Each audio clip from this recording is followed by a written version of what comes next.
नमस्कार दोस्तों, स्वागत है हमारे YouTube चैनल में। दोस्तों एएनएम 2024-25 क्लास तीसरा है। यूपी TSSC एएनएम 5272 पद, बिहार एएनएम 15,000 पद, पदों की संख्या टोटल 20,000। पेपर का लेवल कैसे आता है वह आप लोग को मैं बताने जा रहा हूँ। वीडियो को अंत तक देखें दोस्तों, बहुत बढ़िया क्लास होने जा रही है। अगर चैनल को सब्सक्राइब ना किए हों सब्सक्राइब कर लीजिए दोस्तों। अब जो है क्लास शुरू हो गई है, 2 क्लास मैंने करा दिया है, तीसरा क्लास शुरू हो गई है दोस्तों। पहला क्वेश्चन है दोस्तों, वीडियो को एक लाइक कर दीजिएगा, शेयर कर दीजिएगा। क्लास जो है तीसरी शुरू किया हूँ। पहला क्वेश्चन है, नए मुक्त मानव अंडे में होते हैं, क्या होते हैं? 1 क्रोमोसोम होता है दोस्तों। दूसरे पे चलते हैं, गंभीर निर्जलीकरण के संकेत और लक्षण क्या है? तो इसका जो है दोस्तों है संकेत फ्रंटल करके होता है। ऑप्शन पहला हो जाएगा। विटामिन ए की बूंदें 6 से 9 खुराक में बच्चों को मुंह में दी जाती है। इसमें 1 लाख आयु की पहली खुराक किस उम्र में दी जाती है? यह दोस्तों 6 मंथ में दिया जाता है, 6ठे महीने में। चौथा है, एक मरीज को मोतियाबिंद की सर्जरी के लिए लाया गया है, किस प्रकार के आई ड्रॉप्स की सलाह देनी चाहिए? बहुत बढ़िया क्वेश्चन है दोस्तों। तो यह दोस्तों माइडियाटिक्स के जो है आई ड्रॉप्स करके होता है, यही देना पड़ता है। क्वेश्चन नंबर 5 पे चलते हैं। जैव चिकित्सा अपशिष्ट वियोजन की श्रेणी के अंतर्गत क्या आता है? तो मानव शरीरगत अपशिष्ट होते हैं दोस्तों, human anatomical waste. Question number 6 पे चलते हैं। परिपक्वता के पश्चात उल्लीय द्रव का रंग कैसा होता है? यह दोस्तों गोल्डन येलो होता है। मतलब ये in a case of post maturity the colour of amniotic fluid की बात हो रही है दोस्तों, तो गोल्डन येलो होता है। क्लास बहुत अच्छी है, वीडियो को शेयर करते रहिएगा। 5272 पद और बिहार एएनएम दोनों में ऐसे ही प्रश्न पूछे जाते हैं। 7वां प्रश्न है दोस्तों, इसमें पूछ रहा है, गर्भाशय में भ्रूण की हृदय गति की सामान्य औसत सीमा क्या होती है? तो 110 से 160 बीट्स पर मिनट होती है। बहुत बढ़िया क्वेश्चन है ये दोस्तों। कहाँ से कितने क्वेश्चन बनते हैं मैंने इसके पहले के वीडियो में बता दिया है और आज भी बता रहा हूँ। देखिए, आप उठा कर देखेंगे तो वही आपको मिलेगा, साफ साफ दिया है। इसमें देखते हैं, क्वेश्चन नंबर 8वां है, हाइपरमेसिस ग्रेविडेरम इनमें से किस समस्या का कारण बन सकती है? तो वह होती है दोस्तों कीटो एसिडोसिस के। क्वेश्चन नंबर 9 पे चलते हैं। हाइपरमेसिस ग्रेविडेरम की एक जटिलता है, तो वह क्या है दोस्तों? यह है आपका कोरास्कोप्स साइकोसिस होता है। दोस्तों आप लोग जितना ज़्यादा प्रैक्टिस सेट कर लेंगे उतना आप लोग के लिए बहुत बढ़िया रहेगा, क्योंकि ऐसे ही क्वेश्चन आएंगे। आप थ्योरी पढ़ते रहिए, वो भी अच्छा है, लेकिन साथ में मैं आप लोग से ये कहूँगा कि सबसे ज़्यादा आप ऑब्जेक्टिव करिए। ऑब्जेक्टिव टाइप ही क्वेश्चन आपके आएंगे। इनाकुलेटिंग लूप विसंक्रमित किया जाता है, तो किससे करते हैं दोस्तों? इन हॉट एयर ओवन से किया जाता है। ऑप्शन ए हो जाएगा। सर्वाइकल कैंसर का संबंध किस सूक्ष्म जीव से होता है? यह होता है दोस्तों ह्यूमन पैपिलोमा वायरस से, मानव पैपिलोमा वायरस से होता है। कौन सा हेपेटाइटिस ओरल फीकल मार्ग से फैलता है? यह होता है हेपेटाइटिस ए होता है दोस्तों। क्वेश्चन नंबर 13 पर चलते हैं। हार्मोन जारी करते अंतर्गर्भाशयी उपकरणों का कार्यविधि क्या है? तो यह दोस्तों आपका होता है, इसका ऑप्शन हो जाएगा 13वें का बी, ग्रीवा म्यूकस की चिपचिपाहट बढ़ाता है। प्री इक्लेम्सिया में सबसे उपयुक्त औषधि, मोस्ट इंपॉर्टेंट क्वेश्चन है दोस्तों, इसको रट लीजिएगा, ये पक्का जो है क्वेश्चन में पूछा जाएगा। जिस क्वेश्चन को मैं मोस्ट इंपॉर्टेंट बोलूं उसको आप लोग लिख कर रख लीजिएगा। प्री इक्लेम्सिया में सबसे उपयुक्त औषधि क्या कौन सी होती है? तो मैग्नीशियम सल्फेट होता है। ऑप्शन बी हो जाएगा। क्वेश्चन नंबर 15 पे चलते हैं। गर्भ के 8वें माह में लेटरल फोर्निसेज में बढ़ा हुआ पल्पेशन क्या बताता है? ये बताता है दोस्तों ऑसिएंडर लक्षण को बताता है। सामान्य भ्रूण की हृदय ध्वनि कितनी होती है? तो सामान्य भ्रूण की हृदय ध्वनि जो होती है 120 से 140 करके होती है। थोड़ा दोस्तों डिस्टर्ब हो रहा है, जहाँ पे मैं वीडियो बना रहा हूँ खटखटाहट की थोड़ी आवाज़ है, और कोई बात नहीं है, यहाँ पे कुछ काम चल रहा है। तो कौन सी औषधि लेने पर मूत्र का रंग लाल हो जाता है? बहुत बढ़िया क्वेश्चन, मोस्ट इंपॉर्टेंट, इसको रट लीजिएगा। क्वेश्चन नंबर 17वां, तो रिफैम्पिसिन जो दवा होती है दोस्तों, रिफैम्पिसिन औषधि लेने से मूत्र का रंग लाल हो जाता है। पैरासीटामॉल का विषनाशक कौन सा है? मोस्ट इंपॉर्टेंट पैरासीटामॉल का पूछ रहा है कि एंटीडोट क्या है? तो N एसिटाइल सिस्टीन होता है। ऑप्शन सी हो जाएगा। क्वेश्चन नंबर 19 पे चलते हैं। इन्फ्लुएंजा के उपचार हेतु उपयोग की जाने वाली एंटीवायरल दवा कौन सी होती है? तो यह दोस्तों होती है आपका ओसेल्टामिविर करके होता है, ऑप्शन बी हो जाएगा। क्वेश्चन नंबर 20 पे चलते हैं। प्रसव के बाद माँ में कौन सी दवा लैक्टेशन दमन का कारण बनती है? तो ऑक्सीटोसिन होता है, मोस्ट इंपॉर्टेंट, इसको भी रट लीजिएगा दोस्तों। नेक्स्ट पे चलते हैं। क्वेश्चन नंबर 21वां पूछ रहा है, निम्नलिखित में से कौन सी औषधि क्षय रोग रोधी औषधि 8वीं क्रैनियल तंत्रिका को क्षति पहुंचाता है? बहुत बढ़िया क्वेश्चन है दोस्तों। तो ये स्ट्रेप्टोमाइसिन जो होता है यही पहुंचाता है, ऑप्शन डी हो जाएगा। रूट ऑफ डीपीटी वैक्सीन बहुत बढ़िया है। डीपीटी का टीका कैसे दिया जाता है? मोस्ट इंपॉर्टेंट, इसको रट लीजिएगा या पक्का हो जाएगा। तो ये डीपीटी जो होता है दोस्तों इंट्रामस्कुलर देते हैं, ऑप्शन सी हो जाएगा। वह मच्छर जो पानी के अप्राकृतिक संग्रहों में अधिकतर पैदा होते हैं, पानी में कौन सा मच्छर ज़्यादा करके पैदा होता है दोस्तों? वह होता है एडीज मच्छर जो होते हैं ये ज़्यादा करके मच्छरों की यह एक प्रजाति है दोस्तों, ज़्यादा करके ये पानी में फैलते हैं।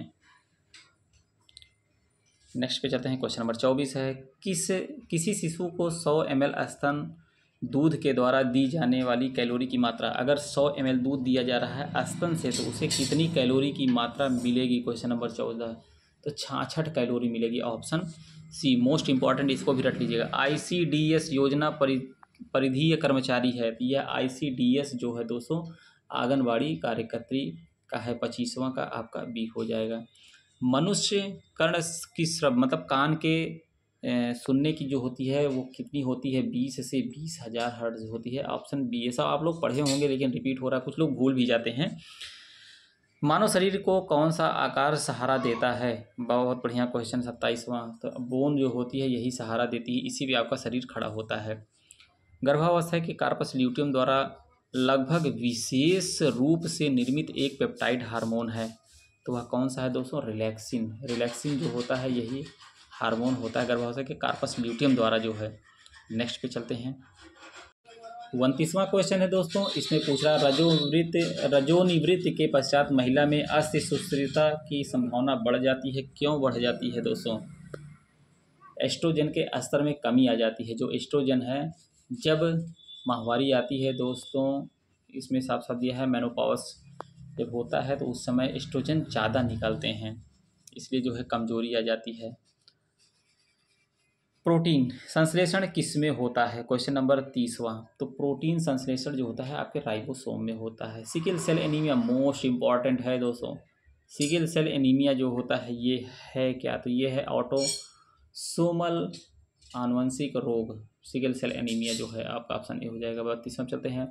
यूनिसेफ का फुल फॉर्म से 1-2 क्वेश्चन आपको देखने को मिलेंगे, बहुत बढ़िया क्वेश्चन है दोस्तों, रट लीजिएगा।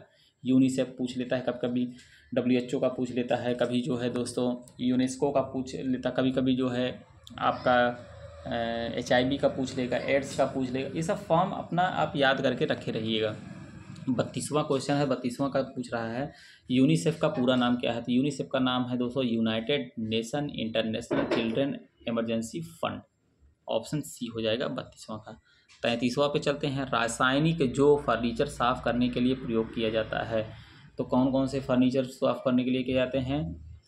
A एंड B, मतलब आपका ऑप्शन डी हो जाएगा। ग्लूटाल्डिहाइड और सेवलान, ये दोनों जो है फर्नीचर साफ़ करने के लिए किए जाते हैं। निम्नलिखित में से एक को छोड़कर सभी मनोवैज्ञानिक आपात स्थिति है। क्वेश्चन नंबर 34 मनोवैज्ञानिक की बात पूछ रहा है दोस्तों। साइकेट्रिक इमरजेंसी एक को छोड़कर है दोस्तों इसमें, तो वो है आपका आपदा को छोड़कर, बाकी ये सब जो है हैं। नेक्स्ट पे चलते हैं। क्वेश्चन नंबर 35 है। गैस्ट्रिक ग्रंथियाँ किसकी भित्ति में मौजूद होती हैं? तो ये दोस्तों जो होती हैं ये स्टमच में होती हैं। रक्तचाप की नियमित निगरानी रोकथाम के किस स्तर के अंतर्गत है? क्वेश्चन नंबर 36 है, तो ये जो है सेकेंडरी होता है दोस्तों, ऑप्शन सी हो जाएगा। 37वां है दोस्तों। हवा की अधिकतम मात्रा जो एक अधिकतम श्वसन प्रयास के बाद बाहर की जा सकती हो उसको हम क्या कहते हैं? मतलब श्वसन की हवा की अधिकतम मात्रा की बात हो रही, जो आप सांस लेते हैं उसको हम वाइटल कैपेसिटी कहते हैं सांस में दोस्तों।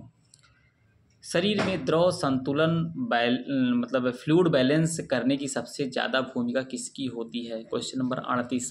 तो यह किडनी की होती है दोस्तों। किडनी से द्रव का ज़्यादा जो है निकलना और रोकना का होता है। किडनी से ही सब कुछ द्रव क्षमता है दोस्तों। निम्नलिखित में से किस स्थिति में एक बच्चा red currant jelly stool pass करता है? तो वो है दोस्तों आपका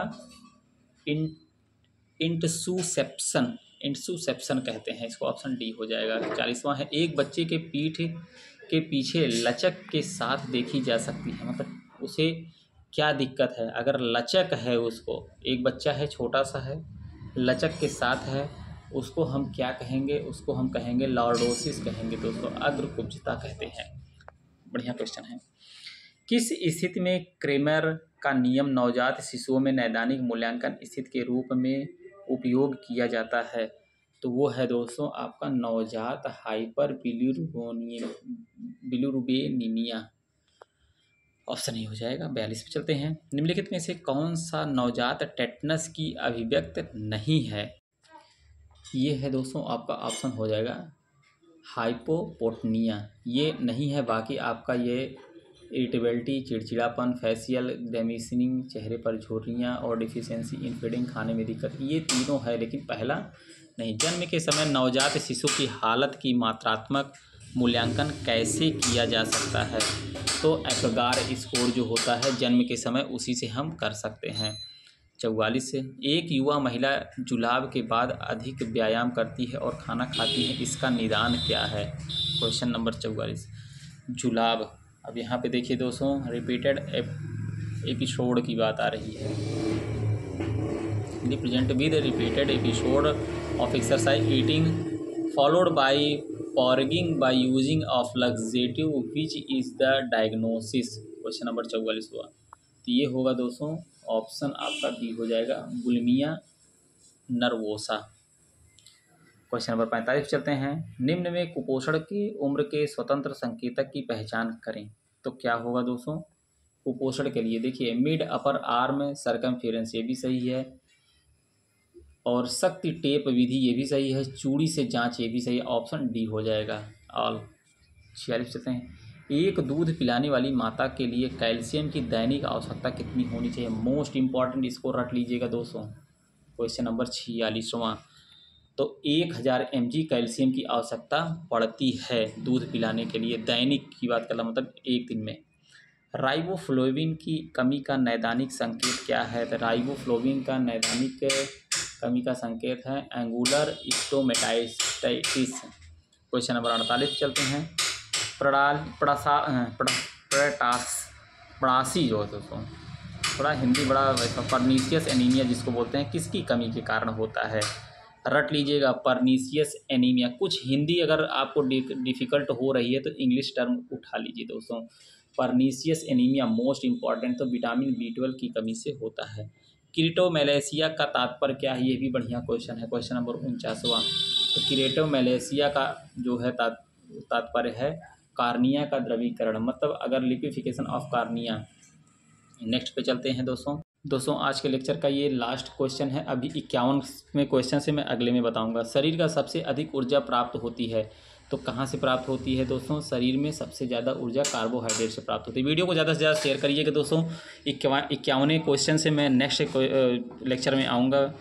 मिलते हैं नेक्स्ट वीडियो में। चैनल पर नए तो सब्सक्राइब जरूर कर लीजिएगा और एक लाइक कर दीजिएगा। बहुत बहुत धन्यवाद।